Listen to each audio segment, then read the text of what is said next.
आज की कहानी है माँ दुर्गा और चंपाबाई। एक छोटे से गांव में कुछ लोग रहते थे। सभी लोग सब्जियां या फल बेचकर अपना जीवन गुजारते थे।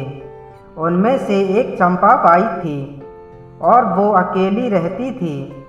वो अपने जीवन निर्वाह के लिए फल बेचा करती थी। एक दिन सभी लोग एकत्रित हुए और आपस में बात कर रहे थे। तब चंपाबाई उन लोगों को देखते हुए उनके पास गई और सभी को पूछा, क्या हुआ, आज सब्जियां बेचने नहीं जाना है?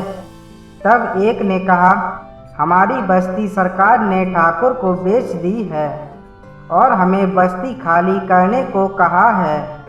चंपाबाई ने सभी को कहा, हम सब सरकार के पास जाते हैं और बात करते हैं। हम इस जमीन पे सालों से रह रहे हैं, ऐसे कैसे हम छोड़ दें? चलो सभी हम सरकार से बात करते हैं।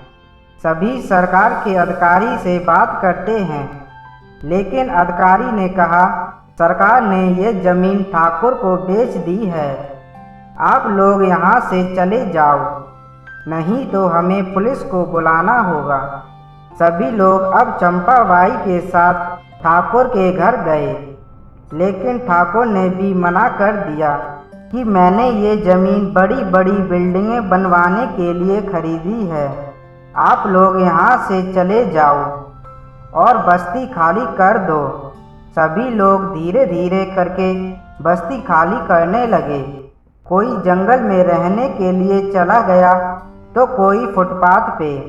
अब चंपाबाई अपना जीवन गुजार रही थी। जब फल बेच के आ रही थी तब चंपाबाई को आवाज़ सुनाई दी, मेरी कोई मदद करो, मुझे खाना खिलाओ। चंपाबाई ने देखा तो एक बूढ़ी औरत थी। उसने कई दिनों से खाना नहीं खाया था, उसका चेहरा मुरझाया हुआ था। तब चंपाबाई ने फल की टोकरी नीचे रख के कहा, आप ये फल खा लीजिए। उस बूढ़ी औरत ने सारे फल खा लिए। चंपाबाई ने पानी की बोतल से पानी निकाला और बूढ़ी औरत को पानी पिलाया। बूढ़ी औरत ने चंपाबाई को दुर्गा माँ की मूर्ति दी और कहा, आप दिन रात इस दुर्गा माँ की सेवा करना, कल से नवरात्रि शुरू हो रहा है।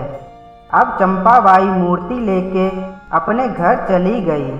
घर जाके मूर्ति की स्थापना के लिए घर की साफ सफाई करने लगी और गांव वालों ने चंपाबाई की मदद की। अपने घर में अच्छी तरह से दुर्गा माँ की स्थापना करके सेवा करने लगी। देखते ही देखते 8 दिन निकल गए थे।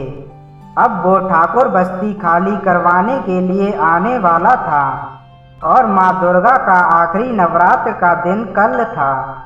ठाकुर बस्ती में आके सभी लोगों को देख रहा था। कुछ लोगों ने बस्ती खाली कर दी थी कि कुछ लोगों ने अभी तक खाली नहीं की थी। तब चंपाबाई आई। ठाकुर ने कहा, मैं तुम्हें कहा था ना मैं आऊँगा। आपने अभी तुरंत बस्ती खाली नहीं की तो मैं सारी बस्ती तुड़वा दूँगा। चंपाबाई ने बस्ती बचाने के लिए कई कोशिश की कि 2 दिन रुक जाओ, नवरात्रि चल रही है, लेकिन ठाकुर ने चंपाबाई की कोई बात नहीं मानी। चंपाबाई रोते हुए अपने घर चली गई। ठाकुर से अब रहा नहीं गया। अपने मजदूर से कहा, जेसीबी से घर तोड़ दो, लेकिन घर तोड़ने की बजाय जेसीबी टूट गई। अब ठाकुर को लगा कि ये औरत चुड़ैल लगती है, मुझे घर में जाकर देखना होगा। ठाकुर घर में जाके देखता है, चंपाबाई माँ दुर्गा के सामने बैठ के आराधना कर रही थी। ठाकुर ने अपने पैरों से चंपाबाई को मारने की कोशिश की।